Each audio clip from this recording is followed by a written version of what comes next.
Hey everybody, welcome back to RPG Imaginings. Those of you who have been followers of the channel for a while likely know that I am in no way, shape, or form a fan of Gary Gygax. I think that if you actually study who Gary Gygax was as a person, you'll find that in addition to him doing some things that contributed to the beginning of the hobby, he also did some pretty terrible things in his life as well. And I don't believe looking at the past through rose-colored glasses. I think that we need to look at the truth of the past. And so that brings me to the topic for this video specifically, which is I would like to compare probably the single most famous dungeon module ever written for Dungeons & Dragons, B2, The Keep on the Borderlands, to its 25th anniversary redux, Return to the Keep on the Borderlands. And I think it's important for us to compare aspects of RPG history because the hobby does not exist in a vacuum. And one of the things that really bothers me as a member of the hobby and as something that bothers me about the discourse in the hobby is that my impression is that a lot of people treat the hobby as if it exists in some kind of vacuum, as if it ended when 1E ended and nothing has really happened since then. Now, I think a lot of people would resist that statement, but when you look at the arguments that are made on social media for TTRPGs, there is just a very large amount of nostalgia surrounding certain elements of the hobby that may be true, but no truth exists in isolation. And that's kind of my point here, that you talk to some people in the community and they act as if 1E is a microcosm of history that ended and will never be repeated again, and we should return to it. And I mean, this shouldn't really surprise any of us given how hyped up people are about nostalgia and this psychological focus that people get that things were better in the past compared to now. And if we just return to the past, back when things were great again, we're great back then, we're going to make them great again, then suddenly things would be better. And the reality is that humans have been thinking about the nature of past, present, and future for eons. There is the infamous quote that those who do not study the past are doomed to repeat it. And many of us are concerned about this, not only from a hobby standpoint, but also from a real life standpoint. But I'm going to focus on the hobby stuff here in this video. And if you think that politics is not connected to the hobby, you're not really studying the hobby. You're living in your own little fantasy world if you think that's the case. But that's neither here nor there. You do you. So let's look at B2. So B2 was one of the first adventures that was written for Dungeons and Dragons. It was run I believe, at one of the early Gen Cons and became part of the basic set. It was not the first scenario that was part of the basic set. Correct me if I'm wrong. I believe the first one was Into the Unknown, B1. And B2 was brought along, and this is where a lot of early gamers cut their teeth in the hobby, on B2, The Keep on the Borderlands. And people have a lot of nostalgia for this. And, there's nothing inherently wrong with nostalgia. It's not wrong to think back on the past with fondness. Now, what I would argue is that, it isn't necessarily right for us to sanitize the past or ignore the truth of the past or pretend like things didn't happen in the past just because they're inconvenient for us. And if you really take a look at B2 as a module and evaluate its writing, its layout, its design, I totally get that there's a lot of fond memories of people playing B2. oftentimes over and over again because there is a lot of replayability for it as it exists. But it is not what I would call anywhere close to an example of good scenario writing for TTRPGs as we know it in the modern time. That isn't to say that it didn't do interesting things for the time and wasn't highly successful for the time that it was produced, but compared to things that came out several years, several decades after it, lo and behold, it really hasn't aged that well, in my personal opinion. And so let's think about nostalgia. So nostalgia is a very human thing, okay? People like what is familiar to them. They like what brings back great memories for them. They like what doesn't change, okay? People hate change. Okay.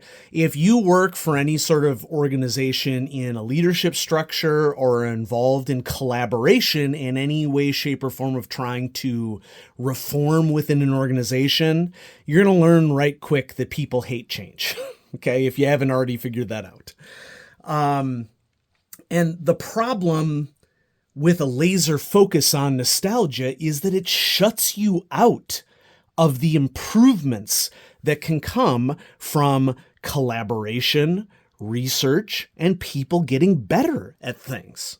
Now, I'm not saying that people who love B2 don't also like modern things that have been produced for TTRPGs, but I'm also saying that it seems that for a lot of people, they're viewing B2 through rose-colored glasses, or they're deliberately shutting out of their mind the things that suck about B2, because there are a lot of things that suck about B2.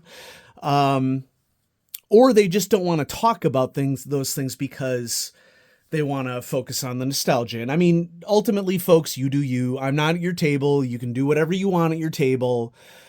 I'm just pointing out that if there are those of you in the audience who look at B2 and say, what do people love about this thing? And you're questioning it. It's not like you're not onto something, because you are. Because objectively, B2 is not a very well written module, in my opinion. And when you compare it to things that came after it, I have a better suggestion for you if you are new to the role-playing hobby and you keep hearing people talk about B2 this, B2 that. You should run B2. B2 is amazing. They're making a rose-tinted glasses argument for you. And there is something that is, in my opinion, orders of magnitude better than B2, but is related to B2, because not everything that's in B2, the module, is bad per se. There are just better things out there. Believe it or not, as people participated in the hobby got better. Okay. People have to be open to change in order to better their gaming experiences. Okay. You can't be stagnant. I'm going to be that guy who quotes Dune. Okay. A lot of people's favorite novel. It's my favorite novel. And, this is a Duke Leto Atreides quote. I don't know how this quote compares to the book because I haven't looked it up. This definitely matches the movie, the 1984 movie. And there's certainly hints of this, I think, in the first movie of the new duology or trilogy, whatever it's going to end up being. So anyway, Duke Leto Atreides says, a person needs new experiences. It jars something deep inside, allowing them to grow. Without change, something sleeps inside us and seldom awakens. The sleeper must awaken. So, that being said, let's take a look at the basic organization of B2. B2, the keep on the Borderlands, introductory module for characters levels 1 through 3. It's listed as a special instructional module, and it begins with some notes on how to be a dungeon master, Okay. And it continues on with tips on how to use the module, how to use time, preparation for use of the module, background information of the module, and then it delves right into the keep. Which, if we look at the background here, the keep is located near the Caves of Chaos. I'm not even sure that the keep is even given a freaking name in this module. It's just called the keep, as far as I can tell, which doesn't exactly contribute to the immersion of the setting at all. Gosh, I don't even think... Yeah, the keep isn't even named in the module. So what I'm getting at here is that the writing in B2 is very much indicative of what Dungeons and Dragons was like in the beginning. It didn't matter that the keep had a name in this form of basic D&D as to how D&D is run. Remember that Gary Gygax was an insurance adjuster. This was his spare time recreational activity, and before he was working on Dungeons and Dragons, he was a miniatures wargamer. And that is all over his early role-playing writing. Okay? Gygax was not the best writer in the world. Okay, I know that that's going to make some of you in the audience seethe, but folks, the reality is that he was objectively not a good writer. Okay? Whether or not he was right for like the style of technical writing that he was doing, trying to get people to run a module, well, I think his biases shine through pretty heavily, especially in his early work, where he's very much a I dare you to defeat my dungeon kind of gamer. Okay? Once again, there's nothing wrong with any particular style, but if you are a modern role player trying to run a scenario like B2 with modern sensibilities, it is not going to do you any favors. Because the style of writing that exists in here is pretty much every character is a means to an end, okay? There's just a ton of objectification of the NPCs. They're not really even people, okay? And so we get to areas of the keep. There's a lot of technical information of the major focus here, as in what can you buy? How do you take out loans? What sort of private apartments are available for you? Who are the NPCs? Many of them do not have names because it was pretty much irrelevant what the names of these characters were. They were just a means to an end of you going about your adventuring.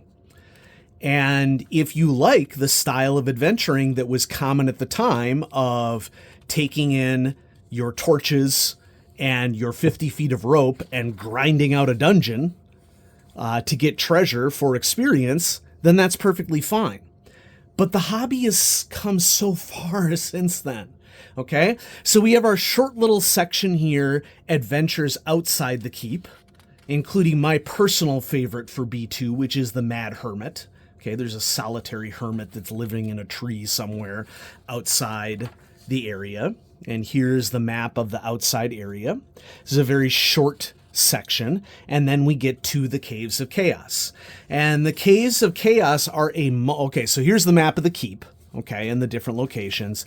The Caves of Chaos are this multi-tiered valley that has letters with cave entrances at different levels of this quasi-hilly, mountainous, valleyed area here. And so here's the entrance to Area G. Here's the entrance to Area D. And if you're not familiar with the blue map situation, the blue map was a technique that was used early on that was useful for defeating photocopiers because this light blue color will not photocopy.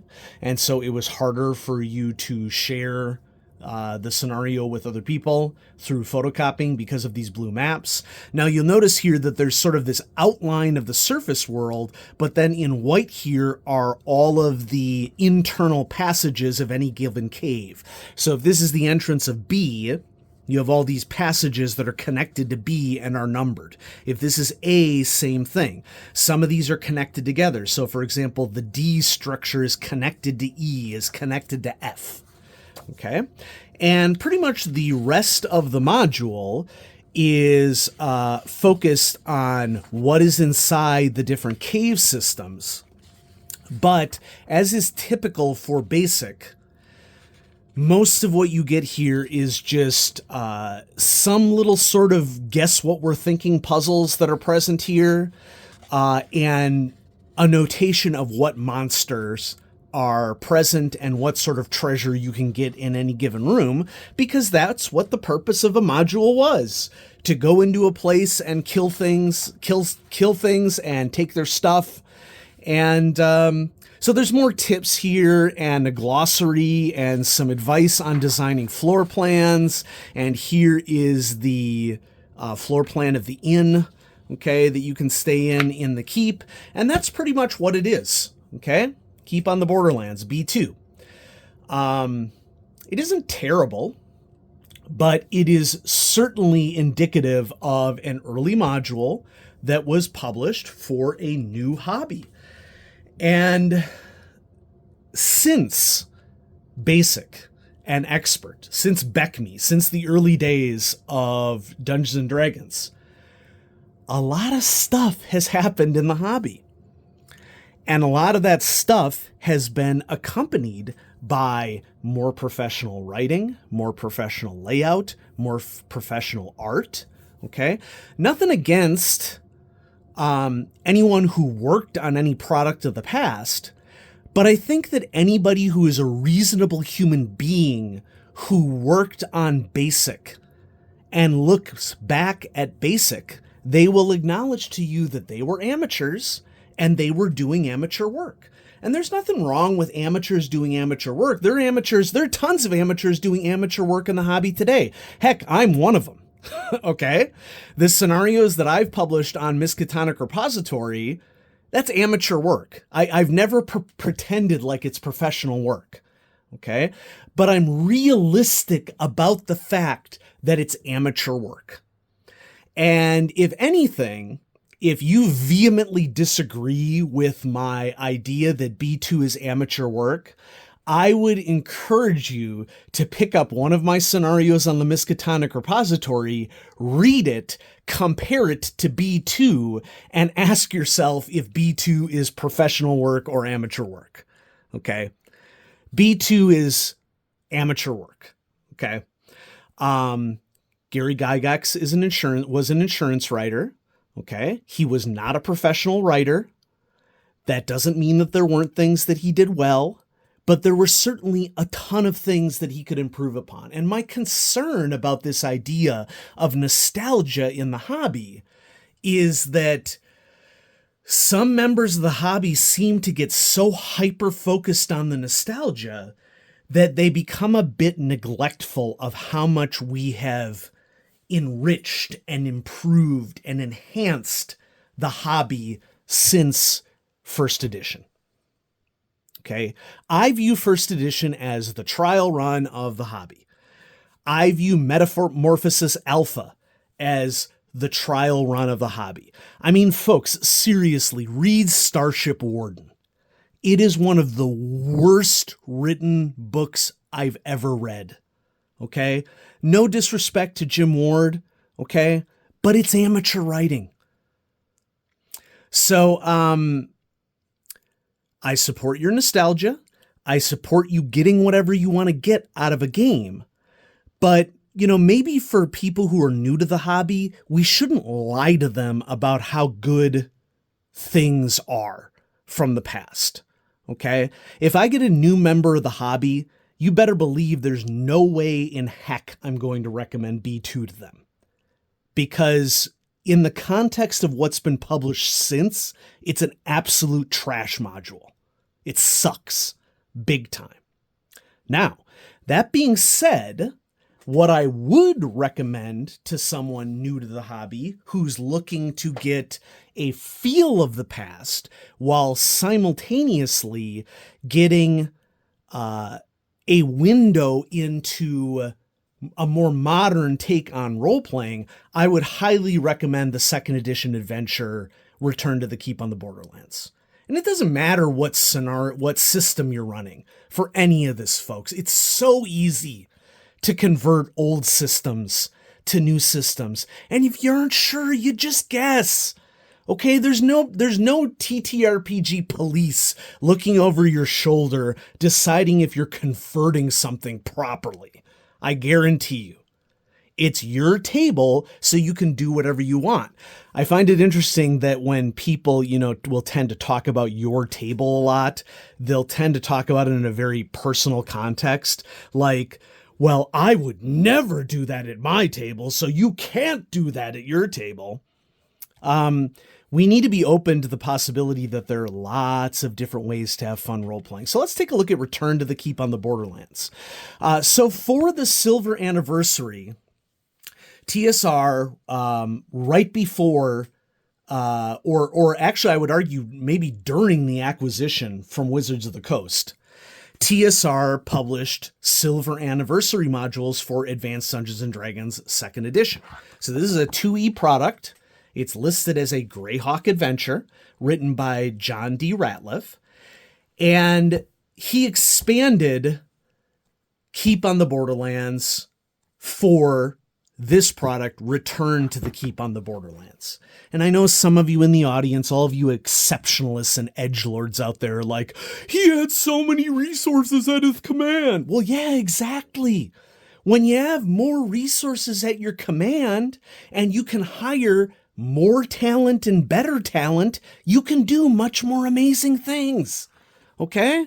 So what's going on with Return to the Keep on the Borderlands? Well, this module is essentially taking Keep on the Borderlands and fast forwarding 20, 25 years.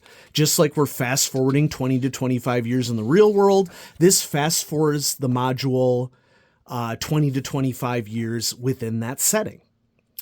And so here we have some advice for the young at heart. This section is intended primarily for dungeon masters new to their craft, but may also prove useful for experienced dungeon masters with new players, reminding them of some of the basics of dungeon delving that may not occur to first timers. Okay. And so there is this beginning section, just like existed in B2, of advice for dungeon masters and things to watch out for.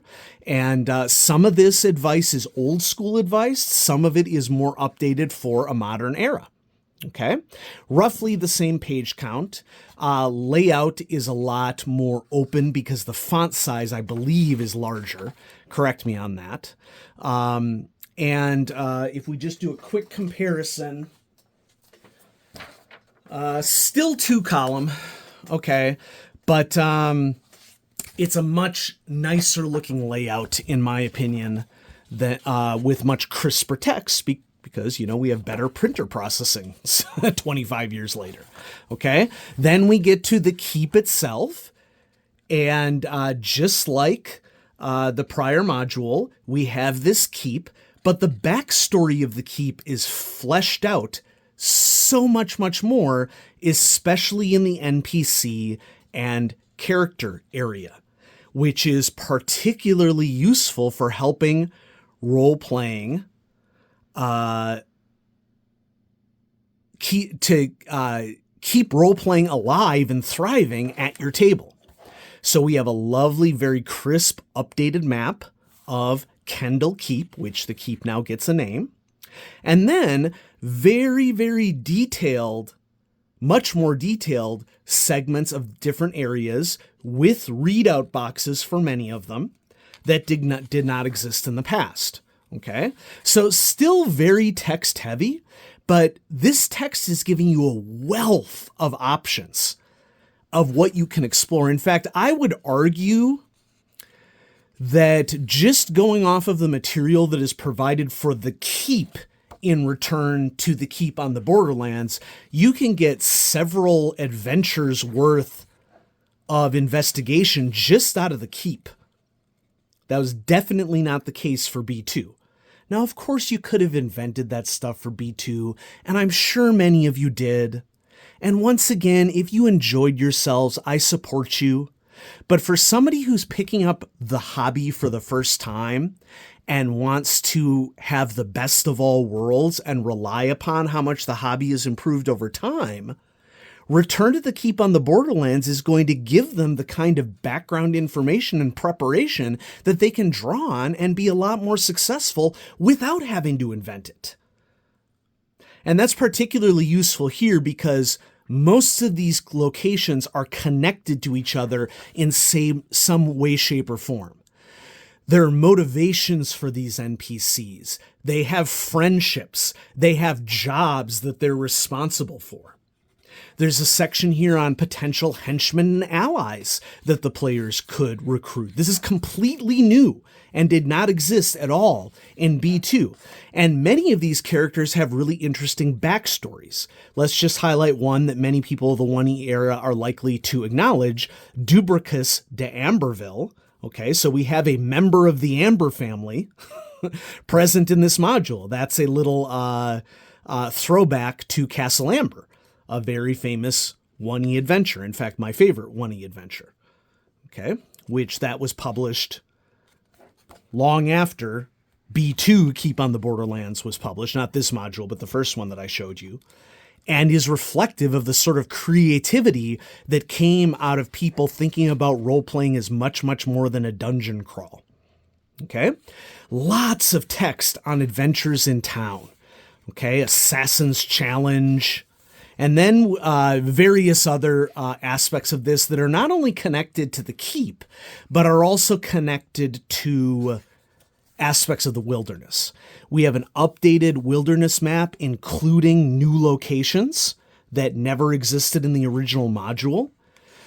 B2, was released sort of between basic and expert, or as expert was coming out. B2 has references to expert. And if you're wondering what the difference was between basic and expert, honestly, folks, the only difference early on in the days of Dungeons & Dragons is that expert gave you rules for exploring the surrounding area around dungeons and had towns and area maps. That never existed in the very first iteration of Dungeons & Dragons. It was like, you have a dungeon. You're standing at the dungeon. Okay, that's what it was. And so even early on, there was expansion of the product of Dungeons & Dragons, but what happens when we flesh it out even more? So in this wilderness section, there's a whole bunch of trouble that the characters can get into. I love this B-Man section because it expands the Mad Hermit so much more to be a lot more rich of an encounter. It adds several encounters to the area. It pays attention to the ecology of the area and how gnolls were driven away from an area where there were lizard men, etc., etc., etc. Everything is connected. Some of these forces are in opposition to each other. Some of them are just in opposition to the PCs. Some of them are more neutral. Just so many different. The Shy Tower is a new addition, one of my favorite new additions. A very dreamlike, weird, living organism that the players can investigate. A huge encounter in of itself. Okay. And then we get to the Cave of Chaos.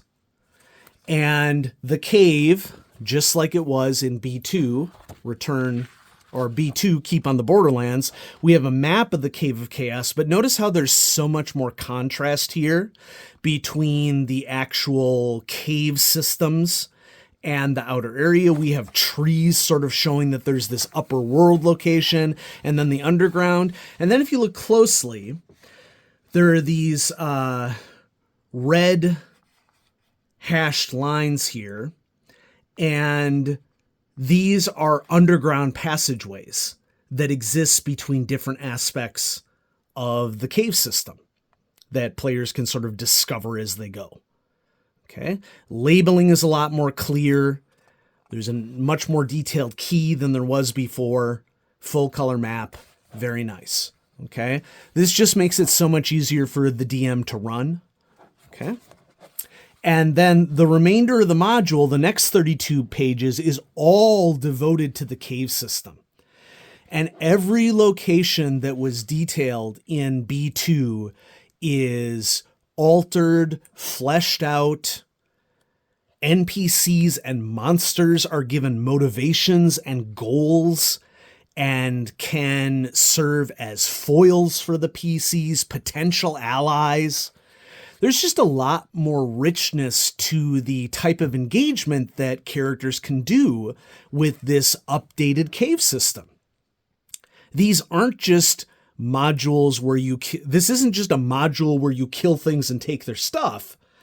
There is a much more rich backstory and much more possibility for engagement here compared to the module of the past. Now, can you go through here and kill things and take their stuff? Sure, of course you can, if you want to do that.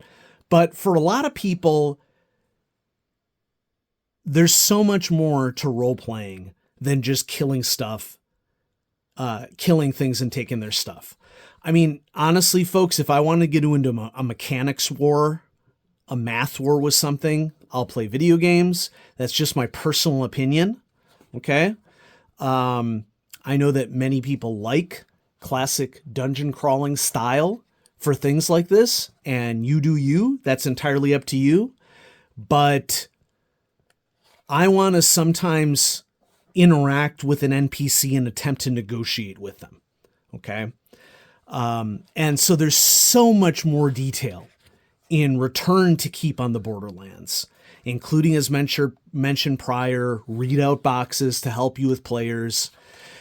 This module, published 25 years after B2, basically draws on the improvements that were made in role-playing as a hobby and presents a much, much richer, more interesting, I would argue far more fun, potentially, experience than B2 Keep on the Borderlands. And I know that there's some of you watching this who are going to want to fight me now. And you know what? Take it down a notch, because the hobby improved over time. Okay, I think it's important that we don't forget that. And you can have nostalgia for B2. That's fine. You do you. But I'm telling you right now, B2 sucks. Okay? If I'm going to recommend something, I'm going to recommend Return to the Keep on the Borderlands to people who are interested in getting a mix of the modern and the ancient. Just because something is old or original, folks, doesn't mean that it's good. Okay? And you can do whatever you want at your table. Okay? But I think that there's this big misnomer in the hobby that B2 is a good scenario. Okay, it is not. It's the scenario you remember because it's one of the ones that you did first. That doesn't make it good. Okay? So, hope you enjoyed this comparison of B2 Keep on the Borderlands to the Silver Anniversary 2E edition Return to the Keep on the Borderlands. Check out Return to the Keep on the Borderlands. It's really good. I think that if you are a modern TTRPG gamer who is interested in gaming history, this would be an aspect of 2E that is really indicative of how 2E enhanced and enriched the hobby. And like me, if you are interested in the change of the hobby over time, this would be a really good comparison for you to make. So thanks everybody for watching. I have some more awesome stuff coming out at you with here on RPG Imaginings. I'm going to be doing a run through of the Solo Quest adventure for Pendragon coming up. That'll probably be a multi-parter just like it was for the starter set for RuneQuest, but I'm going to run that Solo Quest adventure for Pendragon so people can get a little taste of what it's like. And I don't ever have any qualms in doing that because the choose your own adventure style allows for many different possible outcomes. So it's not like you're going to get the complete view of what the product is like just from one playthrough. So that'll be coming up sometime soon. Thanks everybody for watching. Bye-bye.